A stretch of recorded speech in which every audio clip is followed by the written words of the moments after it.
Cuando estamos en ciertos ambientes o sometidos a ciertas emociones, a veces decimos y le pedimos a Dios o a aquel ser superior en el que creemos, ve, ojalá este me quiera más, ojalá este me quiera mejor, ojalá mis hijos se comporten mejor, ojalá mis hijos sean mejores personas, y pedimos eso como un milagro. Y resulta que detrás de esos milagros hay mucho más que nos va a explicar hoy la doctora Gloria Luz en esta nueva entrega de Te Cambio un Tinto por una historia de corazón roto. Doc, ¿cómo estás? Ana, qué rico volverte a ver. Entonces vamos a hablar de los milagros, esos que no le corresponden a las deidades, sino que le corresponden a cada ser humano. Les voy a contar lo que me ocurrió con un paciente de 7 años hace unos días. Él llega a mi consultorio diciendo que él está peleado con Dios, porque resulta que le pide y le pide que su papi lo quiera, pero Dios no le concede ese milagro. Y entonces ahí, ¿cómo? Porque es un niño y obviamente en ese ser superior está buscando lo que le hace falta a él. Claro, y si Dios le falla a esa edad, es muy complicado que eso ocurra, porque finalmente a esa edad está construyendo todas las representaciones que necesita para poderse hacer una personalidad. Si Dios falla, entonces, ¿quién más no puede fallar? Entonces, cuando me dice que Dios no le concede ese milagro, pues ¿será que también Dios no lo quiere? Entonces es un asunto muy delicado. Por supuesto, me decían algunos amigos que les conté, Gloria, ¿vos cómo haces eso? Es un niño de 7 años, ¿Qué le dice uno? No lo quiere. Porque ¿Qué le vas además a decir? lo que vendemos un poco los papás y las religiones es Dios es el papá de todos. Entonces le estoy pidiendo a Dios que mi papá que me puso aquí en la tierra me quiera. Si mi papá no me quiere, entonces Dios tampoco me quiere. Exactamente. Entonces miren, hay un asunto que por lo menos trabajamos desde el psicoanálisis, y es qué lugar le damos al paciente. Yo no puedo atreverme a darle el lugar de víctima a ese paciente o de indefenso, porque el Padre ni del cielo ni el de la tierra lo quiere. Corremos rápidamente a poner al paciente en el lugar de responsabilidad frente a lo que le pasa. Gloria, ¿cómo puede ser un niño de 7 años responsable de que el padre no lo quiera? No es responsable de ese desamor. Pero sí es responsable de cómo se siente. De cómo se siente y cuál es el afecto que elige Ana, por supuesto. Entonces, esa fue la pregunta que le hice a este paciente.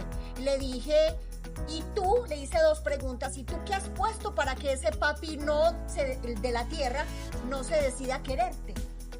Y la otra pregunta es, ¿y tú por qué crees que Dios tiene que conceder ese milagro? Pero eso es muy duro. Muy interesante, pero tengo que darle ese lugar a ese paciente, el lugar de responsable. Frente a la primera pregunta, él me dice, yo creo que es que yo soy un enojón. Cada vez que estoy con mi papá, todo lo que él me dice, todo lo que él me ofrece, no me sirve. Debe ser que yo colaboro para que ese papi no me quiera.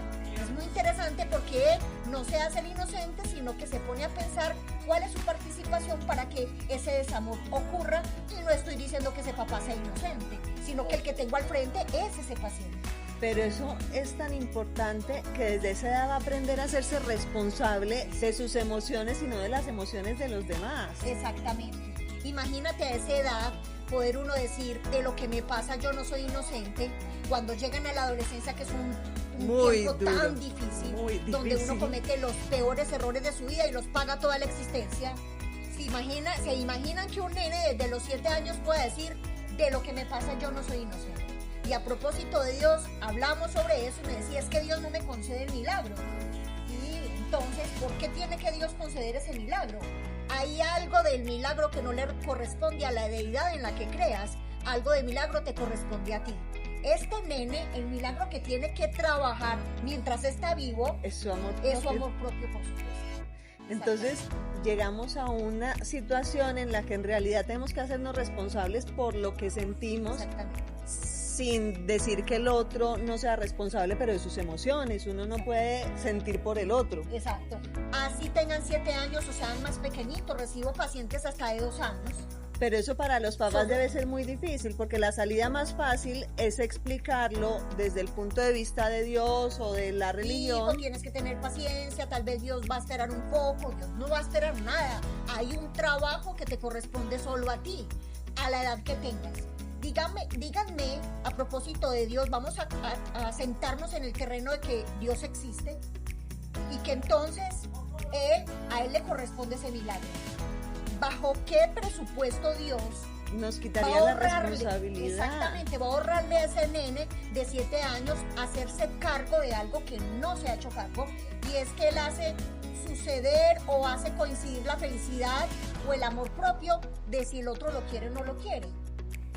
Y pone además su felicidad en las reacciones del tercero. Entonces, si sigue creciendo así, será una persona que siempre busca aprobación y amor en otro, y terminará en relaciones abusivas, con apegos.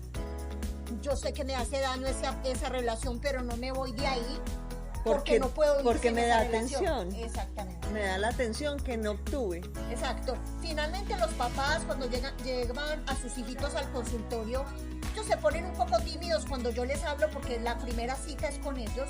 Les hablo de la responsabilidad, el lugar de responsabilidad que les voy a dar a sus hijitos. Les entra un poquito en reversa, de pronto, no sé qué, pero ya después, cuando van avanzando las citas, se van enterando de que si no ese es el lugar de responsabilidad, ese hijito se va a identificar con ese lugar de víctima, de a mí que me pasa todo esto, yo que no me puedo hacer responsable, el otro se tiene que hacer cargo, y saben muy bien que si no hacemos esas intervenciones, para los tiempos de la adolescencia y la adultez no van a poder con la... ¿Cómo actuar los papás, sobre todo en esa etapa de la infancia, que yo creo que es en la que más se aprende ese tipo de responsabilidades emocionales? ¿Cómo debe enseñarle un papá a un hijo esa responsabilidad? Lo primero que tiene que tener un papi en la cabeza es qué idea de hijo tiene. Porque si yo creo que mi hijo es un inútil, que no puede hacerse cargo de nada y que todo el tiempo me necesita, entonces al momento de educarlo no le voy a dar ninguna responsabilidad porque lo creo incapaz de hacerse cargo. Y recuerden lo que le dice la Biblia católica: usted debe educar a su hijo para que no lo necesite. Si lo educa de tal manera que usted se cree indispensable, no va a poder estar pensando en su muerte tranquilo, porque todo el tiempo está pensando que ese chico sin usted no puede. Depende de uno. Y cómo que no sea solamente independiente físicamente, sino emocionalmente. Emocionalmente, exactamente. Finalmente, si usted es un padre que tiene un hijito que lo está angustiando por algo, la primera pregunta a hacerse es: ¿yo cómo he participado para que ese hijo no quiere comer, no quiere obedecer, no quiere estudiar? Para que ese hijo tenga ese problema, ¿cómo ha participado para que eso lo angustie suficientemente y pueda querer resolver con su hijo, con una terapeuta, la que desee, para que su hijo resuelva ese problema? Y por supuesto usted no lo eduque con angustia. La angustia es lo peor para educar a un hijo. Entonces, y irles entregando esa responsabilidad, que se hagan responsables de sus propias emociones. Claro que sí. Más allá de su vida, porque uno pues a un niño de 2 o 3 años no le puede decir usted pague los servicios del... Pero ¿saben cómo le enseña uno a pagar los servicios a los hijos? Muy sencillo. Cuando tienen 2 o 3 años, que riegan los juguetes y que entonces usted le dice que hay que recogerlos, da como se le enseña de fácil a un hijito. Recójalos, y no le puede permitir que ese hijo diga ya voy, porque si le permite ese ya voy, cuando tenga que pagar los servicios, el ya voy se le queda tan instaurado que deja cortar los servicios porque lo deja para después. Porque ya voy. Ya voy, después, vamos a ver si algún día. O sea que parte de lo que somos también es lo que nos enseñaron en casa, y nosotros como padres tenemos la enorme responsabilidad de que nuestros hijos tengan un camino. De tomarnos en serio a nuestros hijos. Y que en un acto tan supuestamente pequeño como recoger los juguetes, o como pedir disculpas, o como lavarse los dientes, o como si abriste este paquete no vas a abrir este otro paquete de no sé qué, de galletas. En todos esos actos, por pequeños que sean, allí se está formando, se está ayudando a ese sujeto a hacerse cargo de sus decisiones y de sus consecuencias. Bueno, desafortunadamente este espacio llegó a su fin. Siempre quedamos con ganas de más. Doc, muchísimas gracias. Los esperamos en una próxima entrega de Te Cambio un Tinto, con una historia de corazón roto. Y si quieren saber de más temas, si tienen preguntas, háganlas aquí, que la Doc con mucho gusto les contesta.